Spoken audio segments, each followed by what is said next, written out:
Rohingya negotiate করবে, রোহিঙ্গা তো ওই দেশে তো বিদ্রোহী গ্রুপ 50টা নেগোশিয়েট করবে। অবশ্য চীনের সব জায়গায় সম্পর্ক আছে।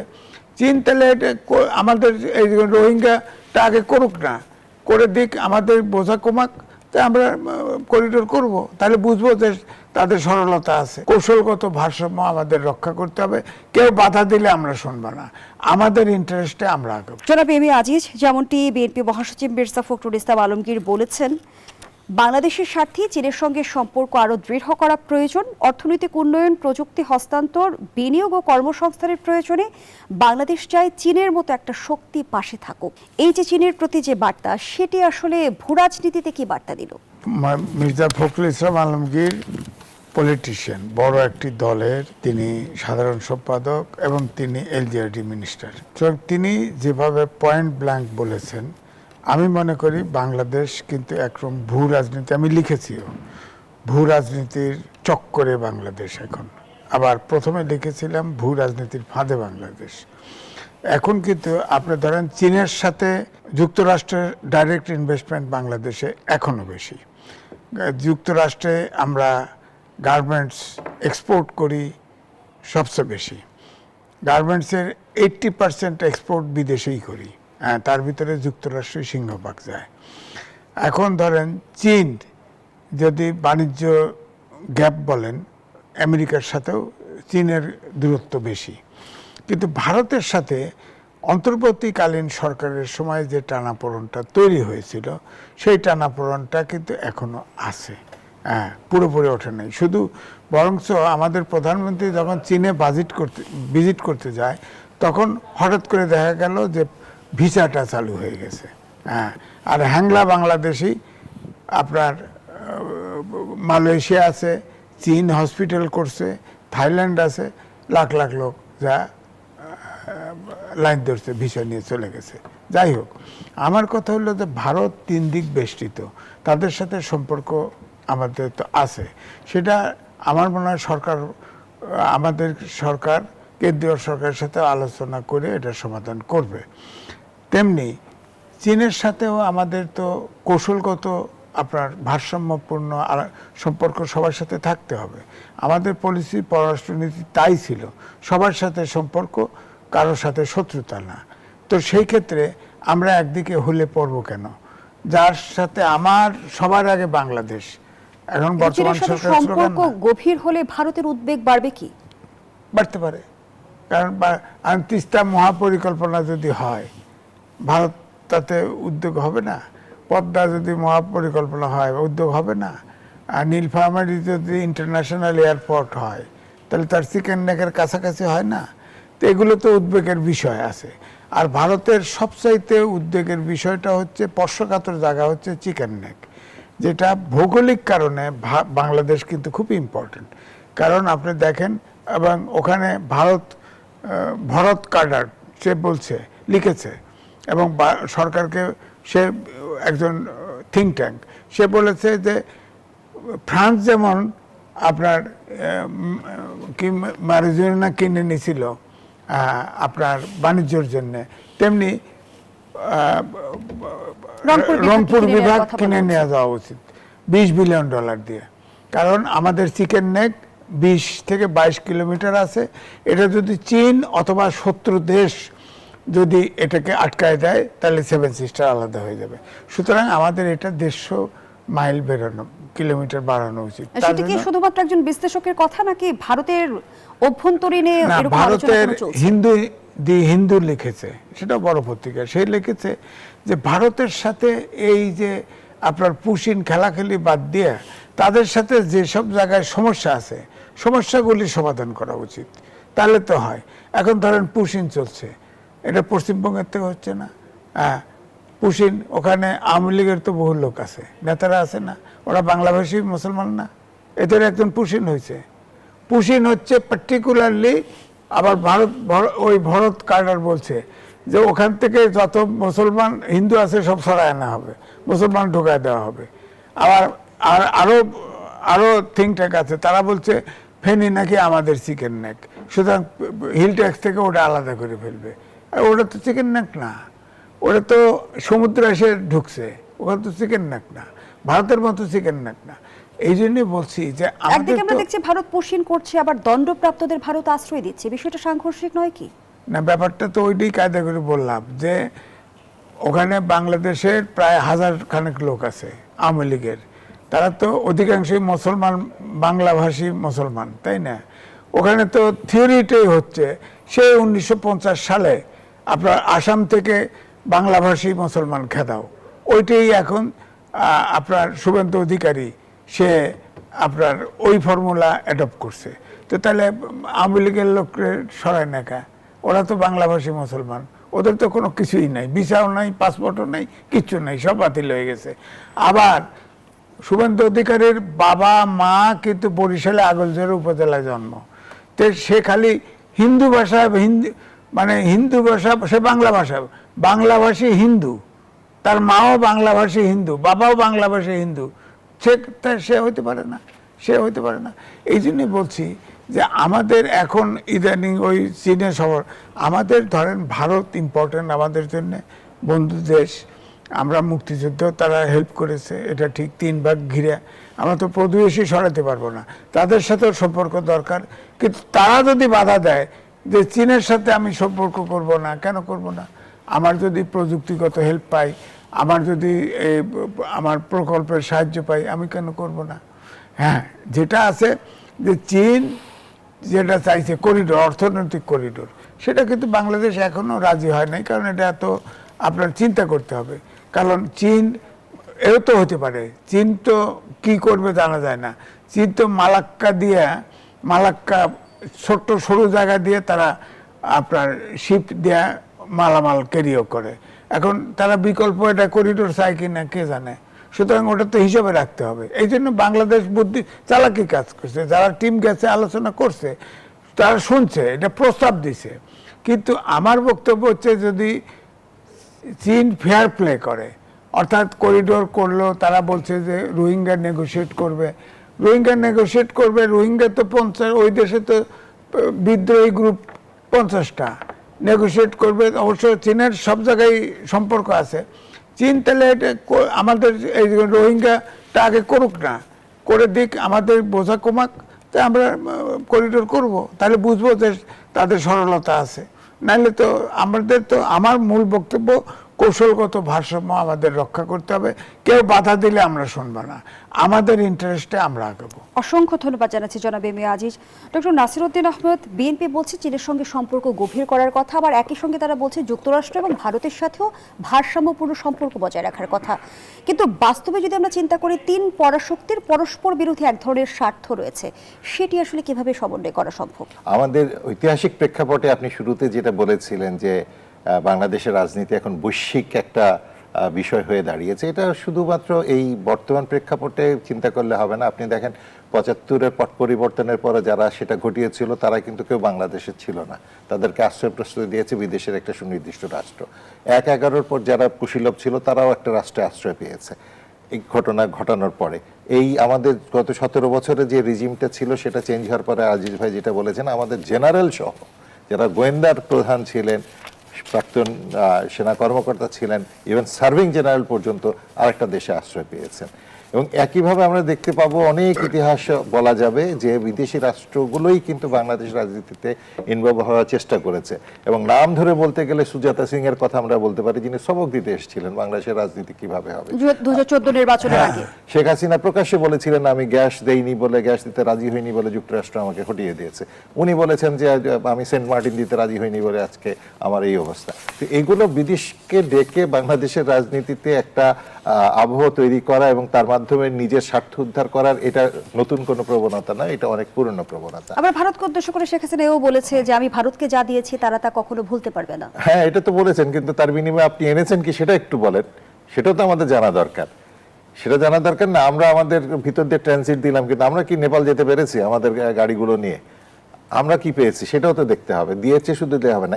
এইখানে আপনি আমাকে খুব একটা গুরুত্বপূর্ণ পয়েন্টে নিয়ে এসেছেন। আমরা চীনকে বা আপনি যাকেই বলেন 3টে পরাশক্তির কথা বলেছেন, তাদেরকে শুধু দিব, কিন্তু বিনিময়ে কি নিব সেটাও আমাদের বিবেচনা করতে হবে। একটা জবাবদিহিমূলক সরকার, একটা জবাবদিহিমূলক একটা পার্লামেন্টে এইটি হলো সৌন্দর্য, যে তাদেরকে ভোট করে তারা এসছে, আবার তাদেরকে ভোটারদের কাছে যেতে হবে। সুতরাং তুমি এই 5 বছরে কি করেছো, কি দিয়েছো আর কি এনেছো, তার একটা চুলচেরা বিশ্লেষণ ভোটের আগে আমাকে দিতে হবে। দিলে পরে আমি চিন্তা করব তোমাকে আরো 5 বছরের মধ্যে রাখবো, না আমি সরিয়ে অন্য কাউকে আমার তোমার জায়গায় আমি দেখতে চাই।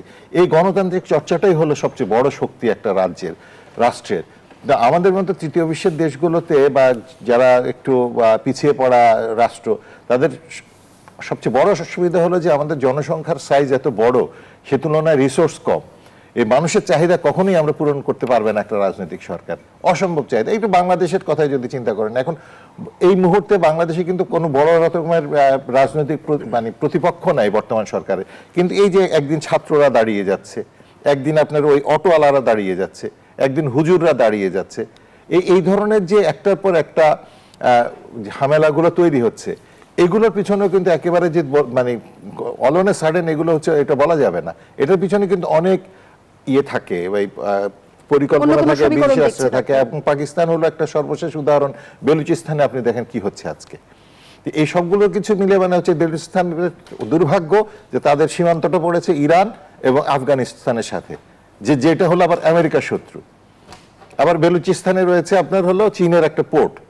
তো এই জায়গাটার মধ্যে আমেরিকার একটা মানে প্রত্যক্ষ একটা নজর ছিল, এবং এটার অনেক কিছুই এটার মধ্যে থেকে বেরিয়ে আসবে আমরা যদি ফার্দার বিশ্লেষণে যাই। তো এই জন্যই বলছি যে বাংলাদেশের ভৌগোলিক অবস্থানটা অত্যন্ত গুরুত্বপূর্ণ। আমেরিকার যে ইন্দো প্যাসিফিক পলিসি ছিল 16 জুনে তারা চেঞ্জ করে ইন্দোটা বাদ দিয়েছে, আবার তারা ইউএস প্যাসিফিকে চলে গেছে, ইউ প্যাসিফিক কমান্ড চলে আসছে, ইন্দো প্যাসিফিক কমান্ড বাদ দিয়েছে। তাদের একটা বার্মা অ্যাক্ট আছে, তারা কিন্তু মায়ানমার অ্যাক্ট বলে নাই, তারা বার্মা অ্যাক্ট বলেছে। তাদের অনেক সেই পুরনো বার্মিজ রাষ্ট্রটা কিরকম ছিল এবং সেখানে এই যে দ্বিতীয় বিশ্বযুদ্ধের পর সময় কি কি ঘটেছে, জাপান কিভাবে আসলো, কিভাবে মায়ানমারের ভূমি ব্যবহার করে চীনে আক্রমণ করলো জাপানিরা, ইউয়ান প্রদেশ পর্যন্ত যে তারা গেল, এবং তার আগেও 37 সালে 33 সালে যুদ্ধ হয়েছে। এই পুরো যুদ্ধের ইতিহাসটা বিশ্লেষণ করলে বার্মাটা কিন্তু অত্যন্ত একটা সংবেদনশীল জায়গা আমেরিকার জন্য, চীনকে সাহায্য করার জন্য।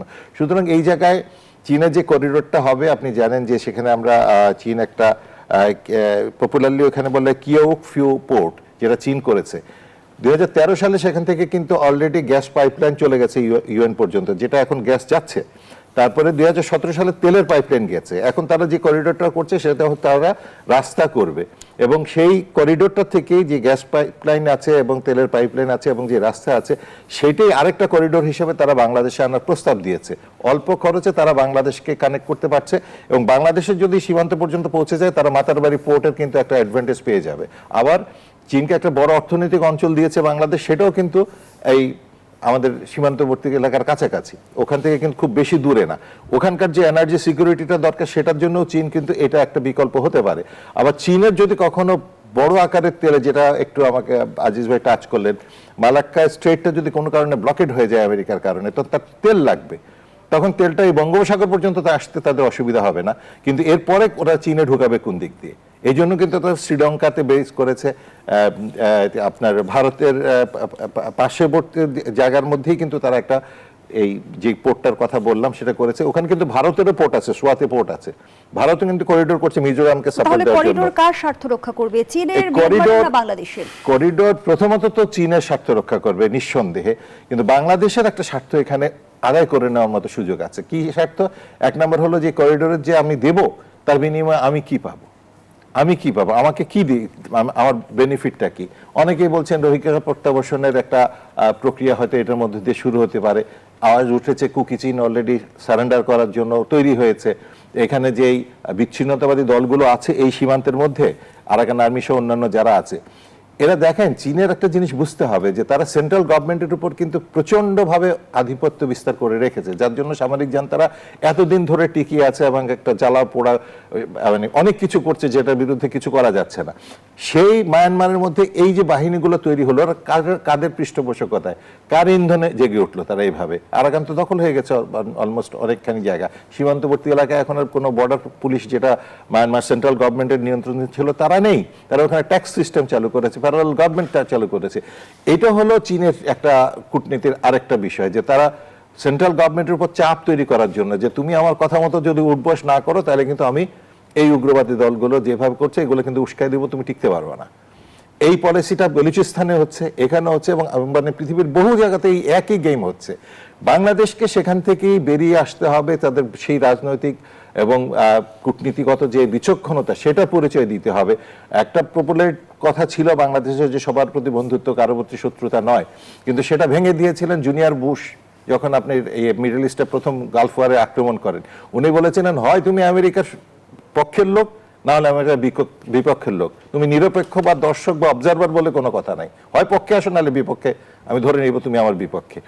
এই অবস্থানটা যখন একটা তৈরি হলো সমস্ত পৃথিবীর মধ্যে, তখনই চলে আসলো যে বাংলাদেশের এই পররাষ্ট্র নীতি নিয়ে আমরা আসলে কতদূর এগিয়ে যেতে পারবো। সবাইকে তো আসলে খুশি করতে পারবো না, এটা কেউ পারে নাই।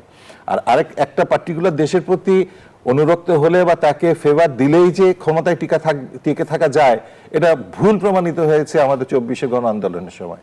একটা দেশকে তো অনেক চেষ্টা করেছি আমরা সন্তুষ্ট রাখার জন্য, কিন্তু তারা শেষ বিচারে পেরেছে, হয়তো আশ্রয় দিতে পেরেছে, হয়তো আমাদের কোনো স্বার্থ রক্ষা হয়েছে কি? 54টি অভিন্ন নদীর একটা বিষয় রয়েছে, তিস্তা মহাপরিকল্পনার কথা আমরা বারবার শুনেছি, ন্যায্য পানির হিস্সা আমরা এখন পর্যন্ত পাইনি, সেই সঙ্গে গঙ্গা চুক্তি ডিসেম্বরে শেষ হতে যাচ্ছে। জি, আমরা এখন এইটাও একটা বড় প্রশ্ন যে এই চুক্তির আগে আমরা দুটো পদক্ষেপ নিয়েছি। একটা হলো পদ্মা ব্যারেজ করার জন্য একটা ঘোষণা দিয়েছি, এটার ব্যাপারে এখন কথাবার্তা হবে।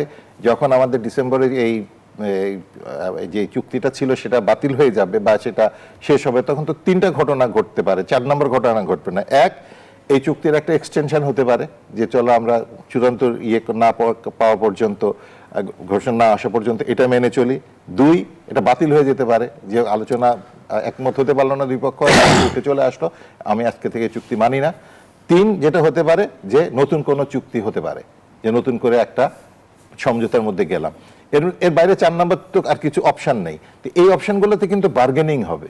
বার্গেনিং হবে কিরকম, যে আমি চীনকে আসতে দিব না, বিনিময়ে তুমি আমাকে দিবে। ঠিক আছে, চীনের করিডোরের প্রস্তাব আছে, আমি দিলাম না, তার বিনিময়ে আমি কি পাবো তোমার কাছে সেটা বলো আমাকে। এখানে তিস্তার পানির বিষয় আছে, এখানে পদ্মার পানির বিষয় আছে, গোমতীর পানির বিষয় আছে, ফেনী নদীর পানির বিষয় আছে। তারা এই তো গত বছর এই সময় আমাদের 24-এ কিভাবে হঠাৎ করে পানি দিয়ে ফেনীকে ভাসিয়ে দিল, অলনে সেডেন, যেটা আজিজ ভাই মনে আছে নিশ্চয়ই, যে ফেনীতে এত পানি কখনো মানুষ দেখেনি, জীবদ্দশায় দেখেন। কিন্তু ভারত কি নিজের স্বার্থ ব্যতীত অন্য কিছু চিন্তা করবে সেখানে?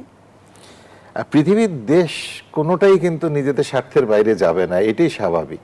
ভারতও তার স্বার্থের বাইরে যাবে না, এটা ধরে নিয়েই কিন্তু আমাদেরকে এগিয়ে যেতে হবে। তবে যেটা এখানে প্রাসঙ্গিক সেটা হলো যে ভারতের কিছু দুর্বলতা আছে, সেই দুর্বলতাগুলোকে চিহ্নিত করে আমাদেরকে সেই দিক থেকে একটা রোড ম্যাপ করতে হবে। যেহেতু তার এই দুর্বলতাটুকু আছে, সেহেতু আমি ভারতের কাছ থেকে কি আদায় করে নিব এবং কিভাবে আদায় করে নিব। ভারতের থেকে এখানে এখন আমাদের নেয়ার মতো সবচেয়ে বড় যে জিনিসটা আছে সেটা হলো, প্রথমত হচ্ছে, যদি মানে বস্তুগত বিষয় বলি তাহলে হলো পানি।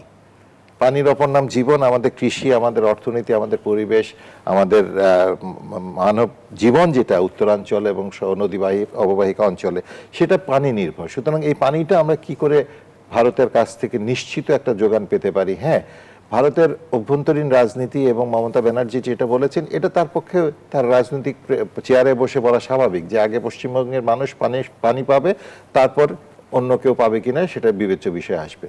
কিন্তু আপনি একই সুরে যখন একজন রাষ্ট্রদূত বলেন যে একই আকাশ একই বাতাস, কিন্তু নদীটা এক না, এটা তো হলো বিপরীতমুখী কথা। আপনি যদি এক আকাশ এক বাতাস কথার বলেন, যেটা প্রকৃতি প্রদত্ত, নদীর পানিও তো প্রকৃতি প্রদত্ত। তো সুতরাং এই পানিটা যতটুকুই আসে সেটা আপনি আপনার হিস্সা নেন, আমাকে আমার হিস্সা মতো দিয়ে দেন। এই জন্যই তো ফারাক্কা চুক্তি হয়েছিল। কিন্তু আপনি সেই চুক্তির কাছাকাছিও যাবেন না, আপনি আপনার ইচ্ছা মতো পানিটা রাখবেন, তারপর দয়া পরবশত আমাকে কিছু করবেন, কিন্তু নামে একটা চুক্তি থাকবে। এইটা তো প্রত্যাশিত না। ভারত আসলে বাংলাদেশের সাথে অমীমাংসিত ইস্যুগুলোর সমাধান করতে কতটা আন্তরিক?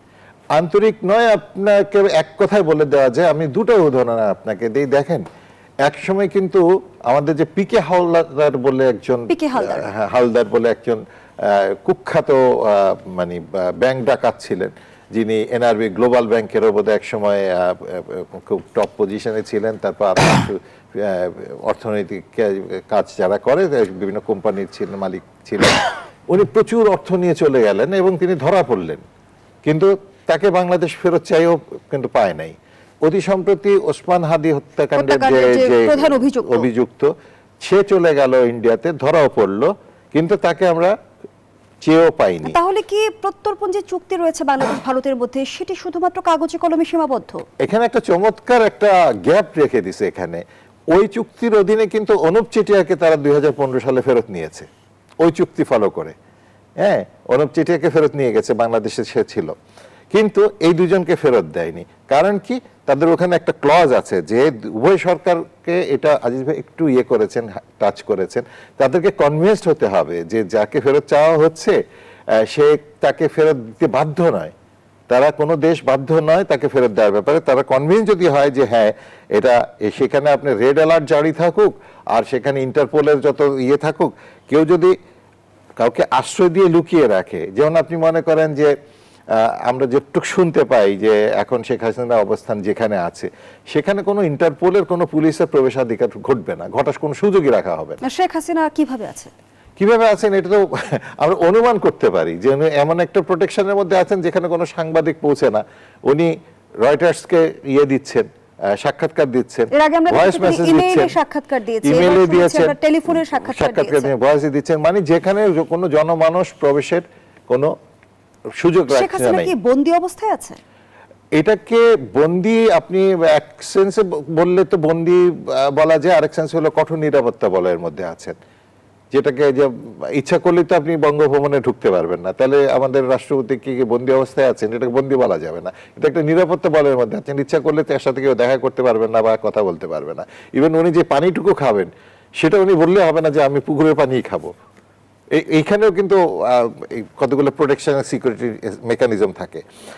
এখন যেটা আপনি প্রশ্ন করলেন সেখানে যে ভারতের সাথে আমাদের যেই বিষয়টা এখন দাঁড়াবে সেটা হচ্ছে যে তারা প্রথমত এই সরকার কি চাচ্ছে, তারা এই 5 বছর কিভাবে চালাবে, এবং এই সরকারের মেয়াদের কালের মধ্যেই কিন্তু ভারতে একটা নির্বাচন হবে। মোদির একটা কঠিন অগ্নি পরীক্ষা কিন্তু এই তারেক জিয়ার সরকার বা বিএনপি সরকার আমলে হবে। এই একটা নির্বাচনকে তারা টার্গেট করে কিন্তু তাদের কিছু মেকানিজম থাকতে হবে। তাদের হিন্দু যে জাতীয়তাবাদ আছে, পশ্চিমবঙ্গে মানুষের যে পানির চাহিদা আছে, বা তিস্তার অপর পারে যারা আছে তাদের পানির চাহিদা, আসামে যে ভোট ব্যাংকটা আছে সেখানে যে বাংলা ভাষাভাষী কিছু মানুষের একটা ভোট ব্যাংক আছে, এই সব কিছু ক্যালকুলেশন করেই কিন্তু ভারত তার স্বার্থটা দেখবে।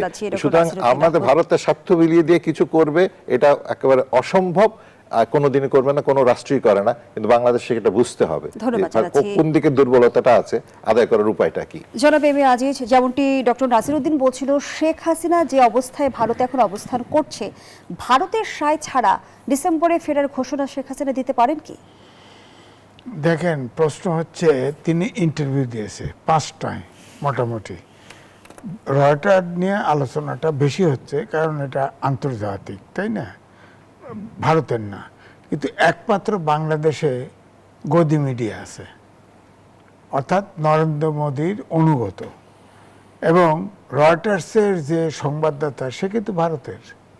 সুতরাং সে গদি মিডিয়ার অনুগত হতে পারে। এখন আপনাকে যদি প্রশ্ন করি, সাংবাদিক 5টা মিডিয়াতে ইন্টারভিউ দিল, অনলাইনে অফলাইনে দিছে, কেউ কোনোভাবে তার ভয়েস শুনলাম না, কেউ তার ইন্টারভিউ শুনলাম না, রিপোর্টার দেখলাম না। তার আত্মীয় স্বজনও ভারতে আছে অনেক, তার নিজের ছেলে মেয়ে আছে, বোন আছে, আত্মীয় স্বজন আছে, কাউকে তার সাথে সাক্ষাৎ করতে দেখেছেন? দেখেন নাই। প্রায় 1000 খানেক আওয়ামী লীগের নেতা কর্মী আছে, কেউ কি দেখা করেছে? করে নাই। সুতরাং মিলিটারি অফিসার আছে, হ্যাঁ, মিলিটারি অফিসার 3 জন গেছে, বিরাট ওনার কলিগ, বিরাট কোহলি, তারা তো রীতিমতো ট্রেনিং হচ্ছে তাদের। হ্যাঁ, তো সুতরাং আমার কথা হলো যে এটা হয়তো হয়েছে, এটা গদি মিডিয়ার থেকে হয়েছে, ইনফ্লুয়েন্স করে হয়েছে, হয়তো হয়েছে। উনি ইন্টারভিউ দিয়েছে, এটা আমার কাছে বিশ্বাস হয় নাই। কারণ অ্যাজ এ সাংবাদিক, ধরেন বহু বছর আছি তো, 48 বছর, এভাবে কোনো ইন্টারভিউ হয় না। হ্যাঁ, তাহলে সাক্ষাৎকার কে দিল? গদি মিডিয়া দিয়েছে, গদি মিডিয়া ইনফ্লুয়েন্স করে। আপনার এই যে আমেরিকায় যান না, আপনার ইয়ে আছে না, মধ্যস্থকারী আছে না, পয়সা দিলে যায়, লবিস্ট, এটা লিগেল। হ্যাঁ, হয়তো ভারতে ওইটা গদি মিডিয়া আছে একটা, ওরকমই করছে, হয়তো করছে। কিন্তু আমার কথা হলো বাস্তবতা কি উনি যে ডিসেম্বরে সময় দিল, এটা হতে পারে দুটো কারণে। একটা হলো চাঙ্গা করার জন্য হতে পারে, বা ডিসেম্বর এক সময় হয়তো দেখা যাবে যে হয়তো ভারত নরেন্দ্র মোদী হয়তো ভাবতেছে হয়তো সরকার পরিবর্তনের জন্য তাদের ব্লুপ্রিন্ট কাজ করতে পারে, যে ওই সময় হয়তো হইতে পারে এরকম। অনেক বিশ্লেষক আবার বলছেন যে শেখ হাসিনা এই ঘোষণার মধ্য দিয়ে পরিস্থিতি বোঝার এক ধরনের না, চেষ্টা করছেন। পরিস্থিতি কি, এখানে যারা নেতাকর্মী আছে উজ্জীবিত করা। দুই হচ্ছে ধরেন বাংলাদেশে তো সব সম্ভবের দেশ, আর তো হইতে পারে যে উনি আসলেন, উনি একটাতে ফাঁসির আদেশ আছে, আর নিয়ে যায় সোজাসুজি ফাঁসির ঝুলাই দিতে পারে, কারণ ওটাতে আপিল হয় নাই। বাকি 6টা আরো 5টা আছে, সেগুলো কেস চলতেছে, আপিল হতে পারে, তিনি হাজির হতে পারেন, এও তো হতে পারে সুপ্রিম কোর্টে তো আপিল করার কিন্তু জনাব, আমি ট্রাইব্যুনাল। আজ একটি প্রশ্ন রাখতেই চাই, শেখ হাসিনা যেভাবে 24-এর গণ অভ্যুত্থানে পালিয়ে গেছে, এরপরে তো আমরা অনেক আওয়ামী লীগ নেতাকর্মীকে বলতে শুনেছি যে তারা প্রতারিত বোধ করছেন। তাহলে আওয়ামী লীগের পুরো বলয় কি শেখ হাসিনার পক্ষে? না, আমি তো মনে করি না সে পালিয়ে গেছে। তাকে তো আর্মি নিয়ে আর এক আর্মিকে পোষায় দিছে। বাংলাদেশের আর্মি, সে যদি ভীত না হইতো, আরেকটা হিসাব দেই, ভীত না হইতো 1/11 সরকারের সময় সে চলে যেত না। 15ই আগস্টের পরে তখনও কিন্তু জার্মান হয়ে এসে ভারতেই ছিল। হ্যাঁ, উদাহরণগুলি খেয়াল করেন। এখন যে তিনি আর্মি SSF কর্ডন করা ছিল, বঙ্গভবনে ছিল না। 3 তারিখে যখন রাওয়া ক্লাবে মিটিং হলো, সব এক্স আর্মি অফিসার মিলে, তারপরে আপনার মিরপুর DHS এর মিছিল বেড়াইছে পরিবার নিয়ে, যে জনগণের বুকে, সাধারণ জনগণের উপরে গুলি চালাবে না আর্মি, বাস। তারপরে আপনি দেখেন তার একটা আত্মীয় নিকটজন একজন কি দেশে আছে, সব আগেই চলে গেছে, কেউ তো ধরা পড়ে নাই। আওয়ামী লীগের অনেক নেতা কিন্তু, ওই যে এক নেতা ছাত্রলীগের ভাইস প্রেসিডেন্ট ছিল, সে কিন্তু যদি মারা গেছে পাহাড়ে উঠতে বাহাদুর ব্যাপারী মেরে ফেলছে। অনেকেই তো অনেক সমস্যা হয়েছে, কিন্তু ওনাদের কিন্তু সব উনি জানতেন, উনি বুঝতেন যে আর্মি যেহেতু না করছে, এরশাদের সময় আন্দোলন হলো 3 জোটের রূপরেখা, এবং তখন তার পরিবারের সকল সদস্য কিন্তু একই সাথে পালিয়েছে। ও তো 3 তারিখে মেসেজ পাওয়ার পরেই বলছে যে তাদেরকে বলছে তোরা ভাগ, আমারটা আমি দেখতেছি। তিনি আর্মি তখন SSF পাহারাতে ছিল, আর্মির চিফ সহ তার সাথে ছিল, তিনি আর্মিতে। কিন্তু জনাব আজিজ, আমি একটি সূত্র বুঝতে চাই, এখনই কেন শেখ হাসিনা ডিসেম্বরের সময়সীমা নির্ধারণ করলেন?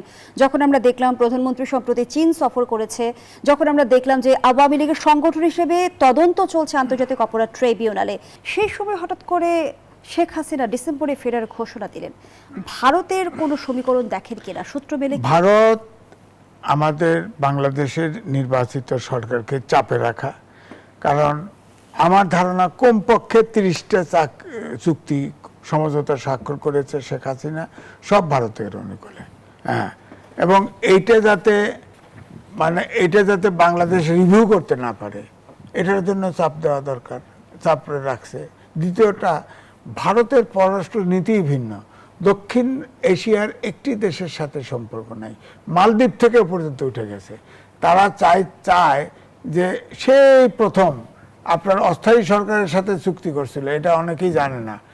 আপনার আমাদের আর্মি থাকবে না, আমাদের পররাষ্ট্র নীতি থাকবে না, ইত্যাদি ইত্যাদি। তো ওই জায়গায় দিতে চায় যে, অর্থাৎ ভারতের 28টা প্রদেশ আছে, 8টা কেন্দ্রীয় শাসিত সরকার আছে। আমাদের বাংলাদেশকে কেন্দ্রীয় শাসিত অবস্থায় নিতে চায়, অঞ্চলে নিতে চায়। কিন্তু বাংলাদেশ যুদ্ধ করে স্বাধীন হয়েছে, যেই ভাবুক না কেন। আমার কথা হচ্ছে সরকার টু সরকার, বড় ভাই ছোট ভাই নেই, সমানে কথা বলুক। আমার কথা হচ্ছে, আমি ধরেন আসামে গেছি, পশ্চিমবঙ্গে গেছি, আপনার ইয়েতে গেছি, ওই যে আমাদের অনেক কোম্পানির মাল তো সাংঘাতিক, ওখানে ওয়েস্টের মতো হটকেক, কিন্তু অ্যান্টি ডাম্পিং ইয়ে দিয়ে আটকায় রাখে, যেতে দেয় না, কিন্তু তাদের পণ্য ঠিকই আসে। আমার কথা হলো, আমাদের ছোট দেশ, প্রোডাকশনও হয়তো ছোট, আপনি ওপেন কম্পিটিশনে যেতে দেন না, ওপেন কম্পিটিশনে যেতে দেন। 7 সিস্টারে তো আমাদের পণ্য হটকেক, তো যেতে দেয় না।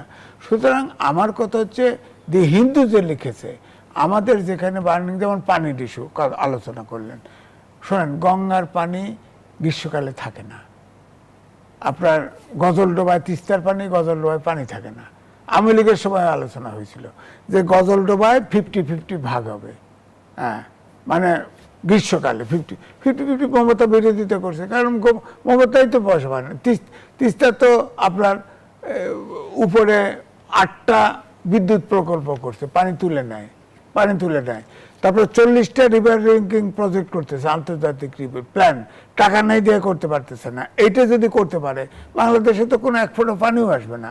সুতরাং আমাদের তিস্তা মহাপরিকল্পনা, পদ্মা ব্যারেজ, এটা লাগবে, কারণ আমাদের স্টোরেজ লাগবে তো। সুতরাং আমার কথা হচ্ছে যে তারা পানি ছেড়ে দিক। আন্তর্জাতিক নদী, জাতিসংঘের সনদ অনুস্বাক্ষরকারী ভারত, বাংলাদেশ, হেলসিঙ্কি মিটিংয়ের সিদ্ধান্ত আছে, আন্তর্জাতিক আইন মেনে আমাদের যত অর্থাৎ আমাদের দেশে যত নদী পড়ে গেছে, 55টা নদী আছে, এটা পানি ছেড়ে দিক। তারা পানি যত বাচ্চা দিচ্ছে, পানি উপরে উঠায়, এগুলো ছেড়ে দিক। তিস্তার পানি তো আপনার গতি ছেড়ে দিক, গঙ্গার পানি আসতে দিক, আমাদের ব্যারেজ করার দরকার নেই, সহজ কথা। আর আপনি যদি পানি আটকান, তাহলে তো আমার কি প্রাণী বাস করবে না বাংলাদেশে? বাধ্য যা করতে হয় করবো আমরা। তখন বিকল্প পথ নিশ্চয়ই বাংলাদেশকে খুঁজে বের করতে হবে। খুঁজে বের করছে। তিস্তা মহাপরিকল্পনা না করলে তো আমরা তিস্তার পানি যে উঠায় নেয়, আমরা বাঁচতে পারতেছি না। গঙ্গা, ওই পাশে গঙ্গা, এই পাশে পদ্মা, গঙ্গার পানি তো আসে না। ডিসেম্বরে আপনি বললেন যে চুক্তি বাতিল হবে, বলে দিল যে গ্রীষ্মকালে যা পানি আছে তোমরা নাও, আমার ওই পানির তো লাভ নাই। গ্রীষ্মকালে তো পানিই আসে না গঙ্গাতে, ওখানে তো আমাদের পদ্মা দিয়ে তো গরু গাড়ি চলে। তা আমি তা করবো না, তুমি সবসময় পানি ছাড়ো, আমার আপত্তি নাই, আমরা করবো না। অসংখ্য ধন্যবাদ জানাচ্ছি জনাব A B Aziz. Doctor Nasir Uddin Ahmad, ভারতের বিভিন্ন সময় আমরা রাজনীতিবিদ কিংবা বিশ্লেষকদের বলতে শুনেছি যে ভারত শেখ হাসিনাকে নিজে থেকে ডেকে এনে আশ্রয় দেয়নি, তাহলে শেখ হাসিনাকে ফিরিয়ে দিচ্ছে না কেন? প্রত্যর্পণ প্রশ্নে আমরা সাম্প্রতিক সময় যেমনটি দেখলাম যে পররাষ্ট্র মন্ত্রণালয়ের মুখপাত্র রণধীর জসওয়াল বললেন যে শেখ হাসিনার প্রত্যর্পণের বিষয়ে ভারত খতিয়ে দেখছে। এই যে ভারতের নীরবতা, সেটা কি কৌশলগত নীরবতা, নাকি এর পেছনে অন্য কোনো সমীকরণ রয়েছে? সমীকরণ তো অবশ্যই আছে। আপনি দেখেন, শেখ হাসিনার যাওয়ার জন্য কি আর কোনো দেশ ছিল না? উনি কি আশ্রয় নিতে পারতেন না অন্য কোনো দেশে? উনি সুপরিকল্পিতভাবেই কিন্তু সবচেয়ে নিরাপদ যেখানে বোধ করেছেন সেখানে যাওয়ার ব্যাপারে সম্মত হয়েছেন। যদিও মাঝখানে অনেকে বলে যে উনি অনেকে বলা হয়েছিল যে আপনি গোপালগঞ্জে যাচ্ছেন বা গোপালগঞ্জে নিয়ে যাওয়া হচ্ছে, এগুলো আসলে তো ধোপে টিকবে না। ঠিক আছে, 1 নাম্বার। 2 নাম্বার হচ্ছে যে উনি কি হঠাৎ করে ভারতে যে তার প্লেনটা নামলো, তারপর সারা পড়ে গেল, ওই বাংলাদেশ থেকে একটা প্লেন হঠাৎ ঢুকে গেছে, তারপরে মানে কি আসছে দেখি আমরা, ও কি, এরকম তো না। তাকে রিসিভ করেছে, তার থাকার জায়গা করেছে, তাকে প্রোটেকশন দিয়েছে। সুতরাং সবকিছু উনি ভেবে চিন্তেই ওখানে গেছেন এবং সমঝোতার ভিত্তিতেই তাকে সেখানে নেওয়া হয়েছে। এবং ভবিষ্যতে হয়তো আমি জানি না ততদিন পর্যন্ত আমি বেঁচে থাকবো কিনা, এইগুলো প্রশ্নের উত্তর একজন বিশ্লেষক নিশ্চয়ই কোনো গবেষকরা বের করবেন যে এইটা আসলে ঘটনাটা কি ঘটেছিল। এইভাবে তো আসলে একটা দেশ থেকে হঠাৎ করে আরেকটা দেশে প্লেন ঢুকতে পারে না। সেনাপ্রধানের বা সেনাবাহিনীর একটা চরম পর্যায়ে সিদ্ধান্ত বা সর্বোচ্চের সিদ্ধান্ত ব্যতীত সেনাবাহিনীর মিলিটারি এয়ারক্রাফট ফ্লাই করতে পারে না। এই সমস্ত বিষয়গুলো কে, কারা, কিভাবে, কার সাথে যোগাযোগ করে কিভাবে তাকে ওখানে পৌঁছে দেওয়া হলো, এই বিষয়গুলো একসময় না একসময় বের হবেই। একইভাবে শেখ হাসিনা ওখানে যে আছেন, কোন স্ট্যাটাসে আছেন, কেন আছেন, এবং তাকে ফিরিয়ে দেওয়ার ব্যাপারে আমাদের যেহেতু একটা, উনি এখন দণ্ডপ্রাপ্ত আসামি এবং আমাদের একটা উভয় পক্ষের মধ্যে একটা চুক্তি আছে যে দণ্ডপ্রাপ্ত আসামিকে আমরা ফেরত দিতে পারি। রেড অ্যালার্ট করলে আমাদের, যেহেতু উনি প্রকাশ্যে ঘোষণা দিয়েছেন উনি এখন আছেন, তাহলে সেখানে তো আপনার ইন্টারপোল বা আন্তর্জাতিক যে পুলিশি সংস্থা আছে তাদের পক্ষে তাকে খুঁজে বের করার কোনো বিষয়ই না। তাকে এটা অবস্থানটা উনি নিজেই জানিয়ে দিয়েছেন উনি কোথায় আছেন, ভারতীয় কর্তৃপক্ষ জানিয়েছে। এখন এই বিষয়গুলো হচ্ছে যে একটা আন্তর্জাতিক একটা গেম প্ল্যানের ভিতরে কিন্তু জিনিসটা চলে আসবে। আজিজ ভাই যেটা বলেছেন এবং আমি ওটার সাথে একমত যে উনি ডিসেম্বরে আসবেন, এটা একেবারে নিশ্চিতভাবে বলা ঠিক হবে না। কিন্তু আমি একটু আশঙ্কা করছি অন্য জায়গায়, যে দেখেন বাংলাদেশে যখন একটা স্থিতিশীলতা হয় তখন অস্থিতিশীল করার জন্য ভারত বিভিন্ন কায়দা কানুন করতে পারে। এবং বাংলাদেশে এটা আপনারা বিশ্বাস করুন আর না করুন, আমার একটা ব্যক্তিগত উপলব্ধির জায়গা যে যখনই সরকার গঠন করে তার প্রথম একটা টার্গেট থাকে যে 5টা বছর আমি কিভাবে একটু শান্তিতে সময়টা কাটাতে পারি। সময় কাটানো শান্তিতে, উন্নয়ন ধারাবাহিক প্রক্রিয়া, এত মানুষ, এত ব্যবসায়ী, এত শিল্প উদ্যোক্তা, এত তরুণ প্রজন্ম, তারা এই দেশটাকে এগিয়ে নেওয়ার জন্য নানাভাবে করবে। আমাদের ভালো শিক্ষক আছে, আমাদের ভালো শিল্প উদ্যোক্তা আছে, বিভিন্ন ধরনের আছে। এটা হলো একটা কন্টিনিউয়াস প্রক্রিয়া, কিন্তু এটার জন্য দরকার একটা স্থিতিশীলতা। যে কোনো রাজনৈতিক দলের এটা প্রধান লক্ষ্য থাকে স্থিতিশীলতা, আর এই স্থিতিশীলতা নষ্ট করার জন্য এক নম্বরে যে মানে ঘটনা ঘটাতে পারে সেটা হলো ভারত। সে যদি মনে করে এখানে ড্রাগস ঢুকাতে পারবে, সে যদি মনে করে অস্ত্র ঢুকাবে আছে তো বর্ডারে তো ড্রাগ সব কিন্তু প্রতিবেশী fentanyl পরিবর্তনের কারখানা। সুযোগ তো বাংলাদেশে সুযোগের নেই। নাই। বাংলাদেশের আসলে কি করণীয় যদি আমি এক লাইনে শুনতে চাই? বাংলাদেশের করণীয় একটাই হলো সেটা যে আপনি শুধুমাত্র ভারতমুখী না হয়ে যখন আপনি চতুর্মুখী একটা অবস্থান নেবেন, এবং আমি একটু ইঙ্গিত দিয়েছিলাম যে ভারতের দুর্বলতা আছে, ভারতের যাতে 3টা ফ্রন্টে যুদ্ধ করতে না হয় সেজন্য বাংলাদেশকে সামরিকভাবে শক্তিশালী হতে দেখতে চায় না ভারত। আমি সামরিক বাহিনীর সদস্য হিসেবে বলছি, আমাদের সামরিক সক্ষমতাকে একদম চরম উৎকর্ষতায় নিয়ে যেতে হবে। আমাদের যে 16 লক্ষর মতো আমাদের মধ্যে আনসার ভিডিপি আছে, এদেরকে আপনি অস্ত্র দিয়ে আপনি শুধু 16 লক্ষ একটা সুদক্ষ বাহিনী তৈরি করে ফেলেন, এদেরকে একটু ট্রেনিং দিয়ে, ওটাতেই কিন্তু ভারতের ঘাম ঝরে যাবে।